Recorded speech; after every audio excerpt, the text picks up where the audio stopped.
What's going on, everybody? Good morning. I hope you guys are doing well on this Sunday. There's a lot of fun football today, even if the Seahawks are not playing this week. And since the Seahawks aren't playing this week, we don't have to think about a game. What we are thinking about this week is the trade deadline, which is coming up very quickly here. I've already made a couple videos talking about some of the worst teams in the league and some of the things that they might be willing to give up in a trade and things the Seahawks should consider.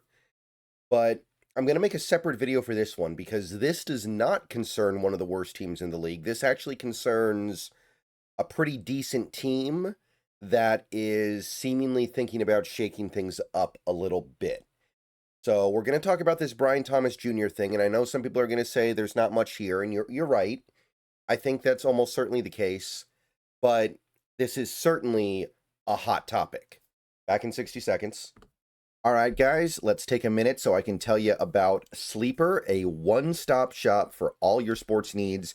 You can celebrate and chat on sports games in real time with other users. You can get the fastest scores, blazing fast sports news and sports alerts right at your fingertips. And of course, you can use Sleeper to play in fantasy leagues and win real money on picks contests. This is the way sports were meant to be enjoyed together. So download Sleeper today.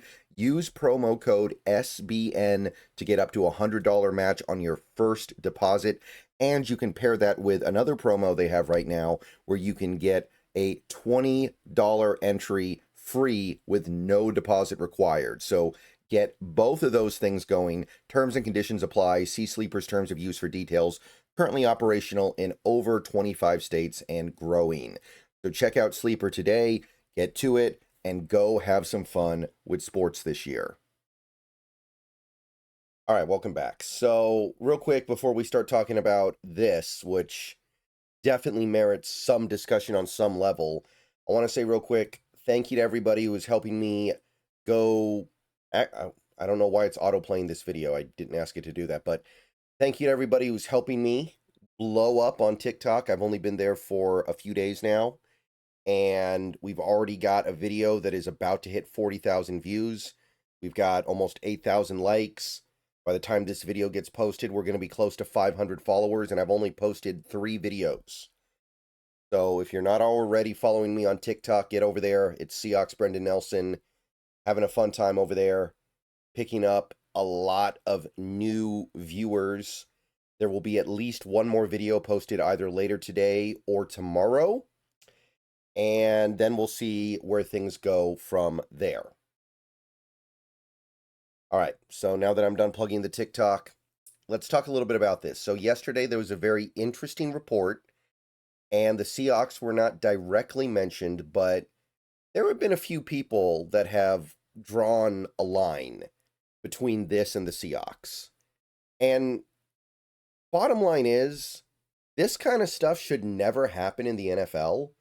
So when it does happen, I think you have to pay attention and you have to at least consider it. So per Diana Rossini, the Jaguars are considering trading wide receiver Brian Thomas Jr. He did say that a move feels highly unlikely, but when you piece things together on the Brian Thomas Jr. thing, you can kind of sort of get there. Like, it's not completely out of nowhere. And I think that as football fans, as Seahawks fans, as fans of any team that isn't the Jaguars, we need to at least have this discussion. Because something needs to be understood here. Brian Thomas Jr. is not just some guy. Okay, Brian Thomas Jr., let's talk about what we're dealing with here. Brian Thomas Jr. just turned 23 years old, former first-round pick, made the Pro Bowl as a rookie, putting up over 1,300 yards and 10 touchdowns from scrimmage.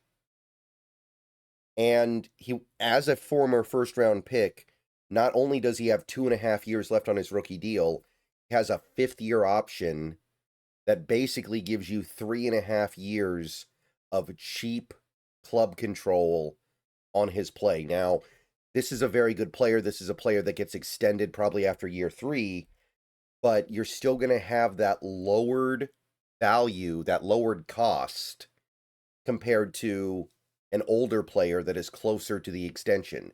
Because remember, an extension is an extension. It doesn't wipe out the last years of the rookie deal. It just extends on the back end of it.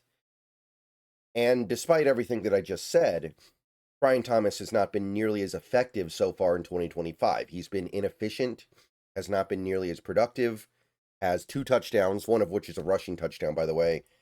And there are some advanced metrics that paint him to be one of the least effective receivers in all of football that is actually getting to play. There seems to be a disconnect between him and quarterback Trevor Lawrence. The current Jacksonville regime had nothing to do with bringing Brian Thomas Jr. in, because obviously they have a new coach now. So there might be a lack of attachment to him. There might be a lack of vision for him being part of their long term under new coach Liam Cohen. So you can kind of draw the line where it's like, okay, I can see where this might happen, because let's be clear here. This should never, ever happen in the NFL. Players this good, this talented, who have already been this unbelievably productive in their career, have no business ever being put on the trade market. Brian Thomas Jr., I had somebody in my Discord put it this way about him last year.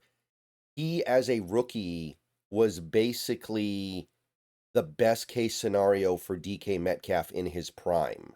Like, he was already as a rookie, as good as DK Metcalf, and a roughly similar player in some ways as DK Metcalf had ever been and ever is likely to be. So I'm sorry. I know people are going to say, oh, we don't need a wide receiver. I already know people are going to say, oh, we don't need that. Oh, we don't need this. We don't need that. It doesn't matter, guys. It doesn't matter what you have. When a guy like this might be available, you kick the tires and you consider it. It's like the Micah Parsons thing, right? Yeah, you don't need to do it, but when a guy like that becomes available for any reason, you have to at least turn over all the rocks. And you got to take it seriously, because the opportunity to make your team this much better does not come around that often. Like, okay, Brian Thomas Jr. not having the best season, maybe his value has been depressed a little bit, but we're still talking about a guy who was so good as a rookie, who has a first-round draft pedigree. He's another one of these LSU receivers that's currently, well, I don't want to say running the NFL, because we all know Ohio State receivers are running the NFL, but another one of that, what do they call it, the pipeline. So I think that in order to get him, especially because of all the years of cheap club control he still has, you are looking at like a first-round pick. You're going to have to give Jacksonville back what they spent to get him. Okay, I understand that, but do you have any idea the odds of you getting a player as good as Brian Thomas Jr. in the first round? Assuming your pick is going to be in the lower part of the first round, like he was picked with the 23rd overall pick. Let's say Seattle will end up with the 23rd overall pick. Let's say it's even a little bit higher than that, like 18th. The odds of you getting a Brian Thomas Jr. level player are virtually nil. And all you're losing is the year and a half of rookie deal control that he's already used up in Jacksonville. You're getting a player that is going to be younger than some of the guys that get drafted next year, by the way. So it's not like you're losing youth. The only thing you're really losing is that year and a half that he's already been in Jacksonville. So when this guy becomes available, you overlook everything else and you at least think about it. Maybe you don't do it, but you need to be making calls. You need to be understanding what Jacksonville might be looking for. I mean, it says here they're shopping for defense. Would they want a Boye Mafe? Would they see any value there? Would they do a first in Boye Mafe? Would they view that as being sufficient for Brian Thomas? And if you do that, do you then have another move that you can make to get another edge player in here so we have some depth there? Go get a Jadeveon Clowney or an equivalent, something like that. Yeah, it's certainly not an easy thing to do, but it is something that you as a team owe it to yourself to do because of how good this guy is. In this offense, in this current Seahawks offense, he might not have as much to do as you would like because JSN is playing that good. But here's the thing. You don't trade for Brian Thomas because of this year. You trade for Brian Thomas for the next 10 years. You give yourself a 1-2 punch at wide receiver of JSN and Brian Thomas, knowing, by the way, that Brian Thomas won't even start making big money until several years down the line. So it's not like it's not like you're going to have to pay your 2 wide receivers $80 million combined next year. I know that everyone's thinking about that JSN extension, but understand that these things get pushed out a little bit. JSN's big money won't be kicking in for a few years either necessarily because, again, the rookie year doesn't get wiped out. It just gets extended on. Like, this is something that you can do that supercharges your offense. I personally have been somewhat dismissive of the idea of the Seahawks trading for a wide receiver because this offense doesn't use wide receivers enough. We don't throw the ball enough. And I think that there are bigger problems at play here than who is catching the ball. I think that while Cooper Kupp is clearly nowhere near the player of a Brian Thomas, a guy like Cooper Kupp will be fine for this offense if we can figure out how to balance things out a little bit better with the running game. But here's the thing. If you get a player like this, a player who has shown that he is this good, this unbelievably good at football, you will remake your offense to make it work with him, and you will be better for it. Like, the unfortunate reality is everyone says, we need to trade for a right guard. We need to trade for a right guard. The right guard that we need to trade for may not be out there. And you might trade for him, and then you find out, oh, this doesn't work either. This is no good. The problem runs a little bit deeper than just who the right guard is. This might be how you fix it. By saying, you know what? We can't run the ball like we want to. We're going to air it out more, and we're going to get a Brian Thomas to help make that happen. But again, you're not just trading for Brian Thomas if you do because you're trying to win the Super Bowl this year. You're doing it because you want to try to make your team as good as possible for the next 10 years. So, look, there are problems. I'm not saying we have to do this.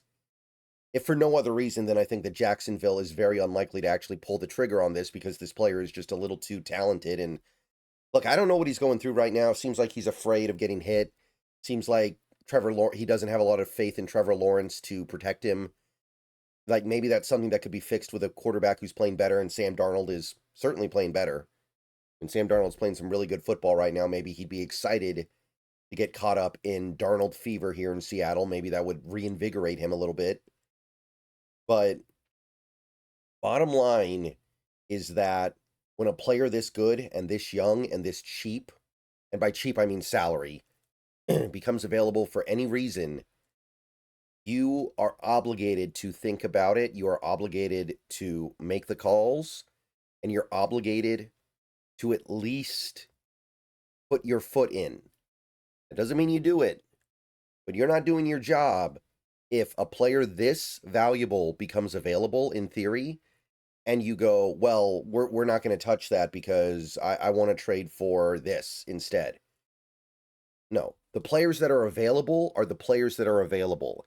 You work within the confines of what is out there.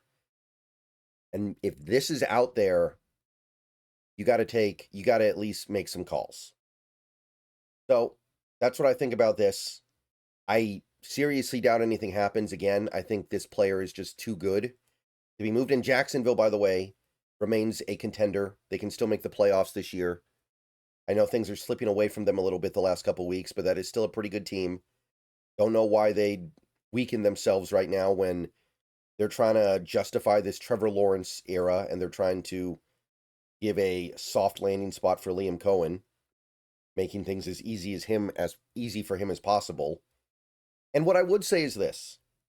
For a guy this good to be traded, even with everything that I just said, there might be something really bad behind the scenes here. But that's why you make the calls. That's why you make contact. That's why you look into it and you try to figure this stuff out. Right? You don't just trade for him blind and just hope he's not a cancer. And then you get him and you find out he is and it's too late. No, you put in the work. But you got to put in that work. So definitely turn the rocks over on this one. This is a rare opportunity to get a special player. And I'd give up that first to get him No problem. See you guys later. Go Hawks. Let me know what you think. More stuff coming soon.